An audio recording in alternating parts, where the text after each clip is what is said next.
Bonjour à tous, Ramadan Karim et soyez les bienvenus dans cette nouvelle édition dont elles sont les faits saillants. Les examens du BEF élargis vers les régions de l'intérieur.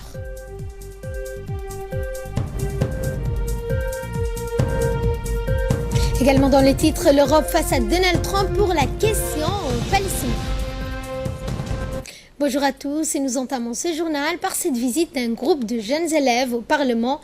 Organiser donc des journées portes ouvertes après les Jeux à besoins spécifiques. Hier, l'occasion leur a été offerte ainsi pour comprendre le rôle des législateurs et le fonctionnement de cette institution.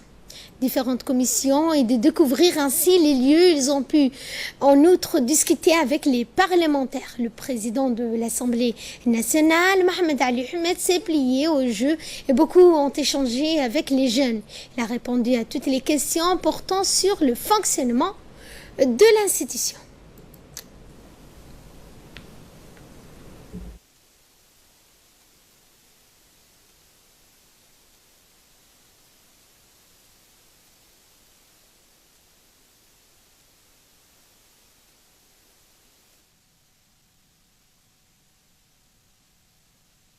On est venu ici parce qu'on est la voix des enfants de la nation djiboutienne. Je suis heureux d'être un enfant parlementaire. Je suis heureux de représenter mes camarades du collège ici. Je suis heureux de porter, d'accomplir ce qu'ils veulent, de combler ce qui leur manque. Également dans l'actualité, cette visite à Djibouti du vice-ministre des Affaires étrangères japonaise. Le ministre des Affaires étrangères de la coopération internationale, Mahmoud Ali Youssouf, a reçu hier après-midi le vice-ministre japonais des Affaires étrangères, M. Suzuki. L'entrevue entre les deux hauts responsables ont porté notamment sur le fonctionnement et ainsi que les relations d'amitié et de coopération entre les deux pays, les voies et les moyens de les développer ainsi que d'autres sujets, notamment la lutte contre la piraterie maritime, l'extrémisme et le rôle des forces d'autodéfense japonaises installées à Djibouti. La situation yéménite en Somalie ont également été évoquées. Et le vice-ministre japonais des Affaires étrangères, M. Suzuki, s'est également entretenu avec le ministre de la Défense chargé de relations avec le Parlement, Ali Hassan Badon. Le vice-ministre était accompagné de l'ambassadeur du Japon en République de Djibouti ainsi que l'attaché militaire de l'ambassade et le commandant de la base japonaise. Les relations de coopération dans le domaine militaire entre les deux pays ont été évoquées. À cette occasion, le vice-ministre japonais des Affaires étrangères, M. Suzuki, a exprimé ses chaleureux remerciements au ministre de la Défense, Ali Hassan Badon, pour l'accueil et l'hospitalité que les autorités et le peuple djiboutien réservent au détachement des forces japonaises d'autodéfense qui sont déployées à Djibouti dans le cadre de la mission de lutte contre la piraterie maritime. De son côté, le ministre Ali Hassan Badon a mis en lumière les relations séculaires d'amitié entre la République de Djibouti et le Japon et a émis ainsi le souhait de voir ces relations se consolider. Le ministre de la Santé, Dr Jamal Moukiye, a reçu hier après-midi dans son cabinet le directeur régional de l'UNICEF pour le Moyen-Orient et l'Afrique du Nord, M. Capellare. Les discussions ont porté sur les voies et moyens de développer le partenariat entre l'UNICEF et le département de la santé. La question de l'enfance a été soulevée et le directeur régional a félicité le ministre de la Santé pour la promotion de la politique de protection des enfants vulnérables. On a cité à cette réunion le secrétaire général du ministère de la Santé, Saleh Banoïta, et plusieurs responsables de son département. Et le directeur régional pour le Moyen-Orient et l'Afrique du Nord pour l'UNICEF, M. Capellare, dans une interview indiqué que le gouvernement djiboutien a fait d'énormes progrès en matière de protection de l'enfance, intervention que je vous propose d'ailleurs de suivre. Je suis passé aujourd'hui à Djibouti, en effet, pour faire le point une fois de plus par rapport au travail important qui se fait au Djibouti en faveur des enfants et des enfants les plus vulnérables en particulier. Le Djibouti peut se féliciter pour le progrès que le pays a fait en matière d'éducation, en matière d'accès à de l'eau et l'assainissement, en matière de protection, affaires sociales, et également dans le domaine de la santé et de la nutrition. J'ai eu le privilège de rencontrer cet après-midi une équipe excellente au sein du ministère de la Santé. J'ai eu le privilège de rencontrer également le ministre. J'ai fait part au ministre, en effet, l'appréciation de l'UNICEF pour le progrès qui a été fait en matière de santé maternelle, santé enfantine. Bien sûr, il y a des défis qui restent. Il y a des groupes vulnérables d'enfants qui ne sont pas encore touchés.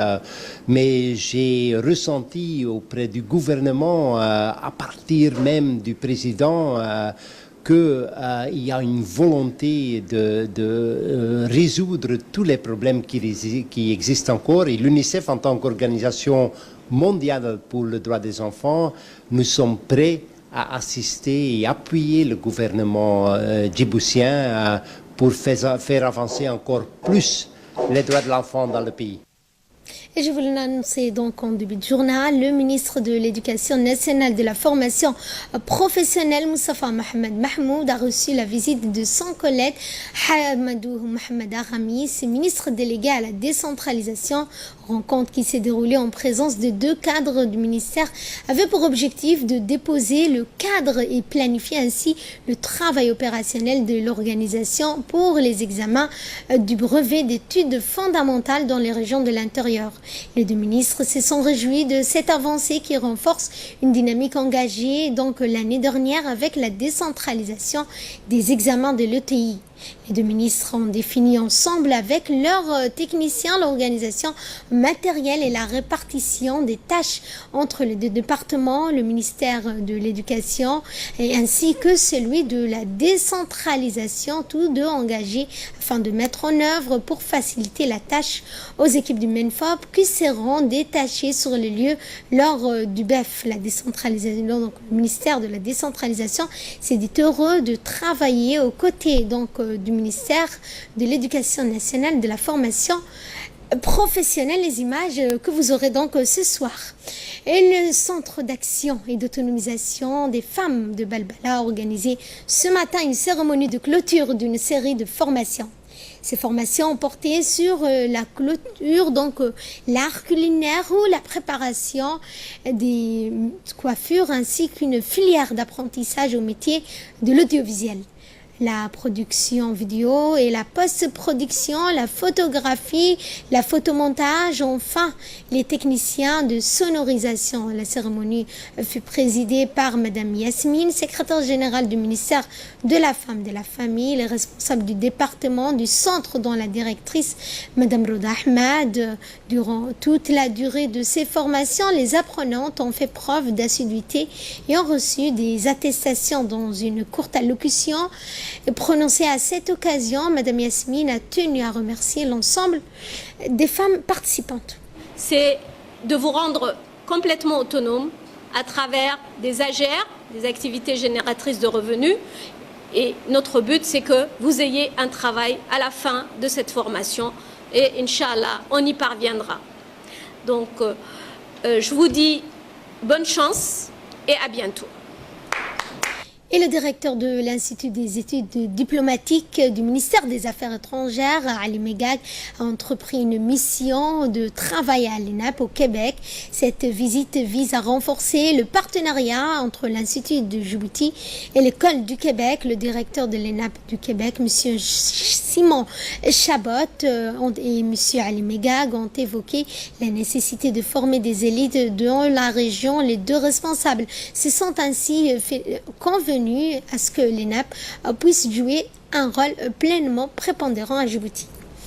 Et en retour à Djibouti, la police nationale a effectué ce matin une opération en étroite collaboration avec les douanes. L'objectif de cette opération consistait à saisir des produits pharmaceutiques illicites qui se vendent dans les boutiques. À cet effet, les agents de la douane assistés par la police ont effectué des contrôles dans les différentes boutiques stationnées en centre-ville. Opération qui se déroulera pendant 3 jours et se poursuivra chaque mois pour pour contrôler et vérifier ces produits qui doivent normalement se vendre dans des pharmacies de la ville de Djibouti.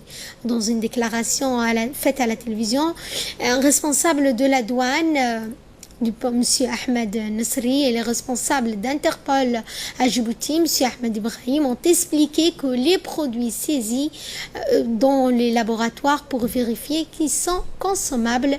Ils ont ajouté que cette opération vise à protéger la population contre tout ce qui est nuisible. On va procéder à la vérification et prendre les mesures qui conviennent pour éradiquer ces produits qui nuisent à la santé et au bien-être de nos jeunesses. Lutte contre l'immigration pour clore l'actualité nationale. Dans le cadre des opérations de surveillance, les gardes-côtes de Korangar ont intercepté dans la nuit du 14 au 15 mai près des îles des Sept Frères une vedette de type Galba yéménite transportant 158 candidats à l'immigration clandestine d'origine éthiopienne et somalienne ainsi qu'érythréenne. Ils étaient 120 Éthiopiens, 38 Somaliens dont 26 femmes. L'intervention des gardes-côtes a permis de secourir ces immigrants et de sauver leur vie d'un probable naufrage en mer. L'enquête concernant cette interpellation a été confiée à la brigade de recherche et d'investigation des affaires judiciaires et les individus responsables seront traduits devant la justice. Les embarcations saisies immobilisées au port de pêche dans l'attente d'une décision de justice.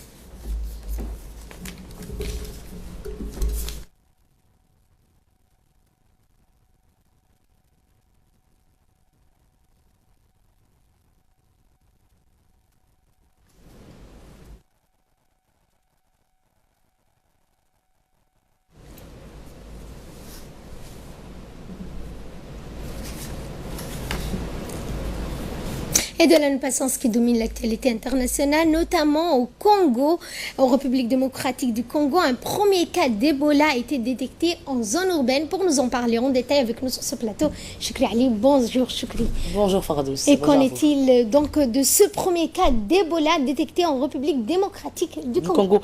Éventuellement, l'épidémie d'Ebola en République démocratique du Congo est entrée, Fardous, dans une nouvelle phase. Donc, après la détection d'un premier cas de fièvre hémorragique en zone urbaine à Mandaka, une ville du nord-ouest du pays qui compte environ 1 million d'habitants. C'est qu'annoncé donc le ministre de la Santé, ce qui fait craindre le pire. Donc jusqu'à présent, les 23 décès ont été recensés. Jusqu'à là, la nouvelle épidémie d'Ebola en République démocratique du Congo a été détectée dans des zones plus isolées, ce qui donnait aux autorités une nouvelle chance d'isoler le virus. Le premier cas urbain, donc Fardous, a été annoncé pourrait changer la donne. L'Organisation mondiale de la santé, l'OMS, a exprimé sa préoccupation quant à l'arrivée de la maladie à Mandaka, ce qui rendrait la flambée donc, de cette maladie encore plus difficile à combattre. Un vaccin contre la maladie devrait être testé dans les prochains jours à venir. Il y a un sommet donc des pays européens qui débute ce soir à Sofia en Bulgarie où l'adoption d'une politique commune plus forte contre Donald Trump est réclamée. Et oui, le sommet entre l'Union européenne commence donc ce soir où une réunion donc des 28 dirigeants européens et pour l'Iran, le processus de paix au Moyen-Orient et les obstacles tarifaires donc seront au menu des discussions.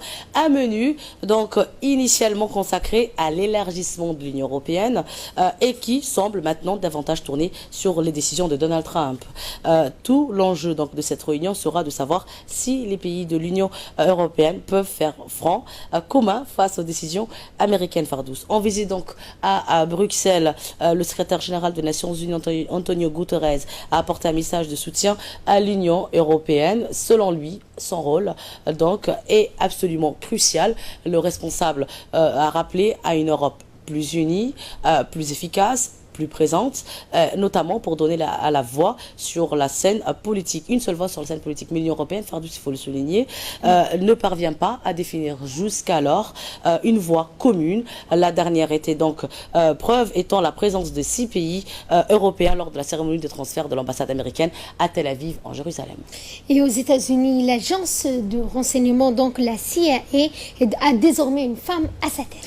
Et oui, il s'agit de la nomination de Gina Haspel à la tête de cette haute institution américaine de la CIA, malgré son rôle controversé, Fardous, il faut bien le rappeler, dans les programmes de torture, a passé hier le cap décisif d'une commission du Sénat américain avant un vote final de l'ensemble de la Chambre haute du Congrès. Âgée de 61 ans, Madame Haspel est actuellement directrice adjointe de l'agence basée à Langley, en Virginie, où elle travaille depuis 33 ans dans les opérations clandestines. Elle deviendrait donc ainsi la première femme à diriger cette institution de la CIA américaine. Elle avait pourtant créé, Fardous, il faut le rappeler, la polémique, pour avoir dirigé pendant au moins une vingtaine d'années, depuis les années 2002, une prison secrète de la CIA en Thaïlande, où les détenus suspectés d'appartenir à Al-Qaïda étaient fréquemment torturés. Donc, ils avaient subi le simulacre de noyade, une technique illégale, il faut le rappeler, selon le code militaire. L'ensemble du Sénat, où les républicains détiennent une très courte majorité, donc 51 contre 49, oui, doit maintenant se prononcer. Le vote est attendu d'ici la fin de ce mois de mai, Fardous.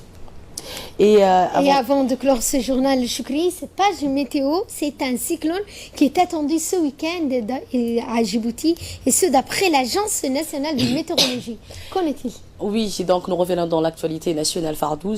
D'après l'agence, il faut le souligner, nationale de la météorologie, le cyclone tropical Sangar est attendu pour ce week-end donc à Djibouti-Ville. Donc ce cyclone tropical Sangar est un cyclone tropical modéré, il faut le rappeler, Fardous, se déplaçant sur le long du golfe d'Aden vers la golfe africaine en direction donc de notre capitale Djibouti. Ce cyclone potentiellement dangereux donc atteindra les côtes djiboutiennes dans les 2-3 prochains jours, c'est-à-dire du samedi soir à dimanche matin. Donc l'Agence nationale de la météorologie prévoit des fortes pluies accompagnées d'inondations localisées tout le long de la trajectoire de ces cyclones. Donc faut en être sûr dans les prochains jours, Choukri. Merci Choukri, merci à vous de nous avoir suivis. Excellent après-midi sur Télé Djibouti.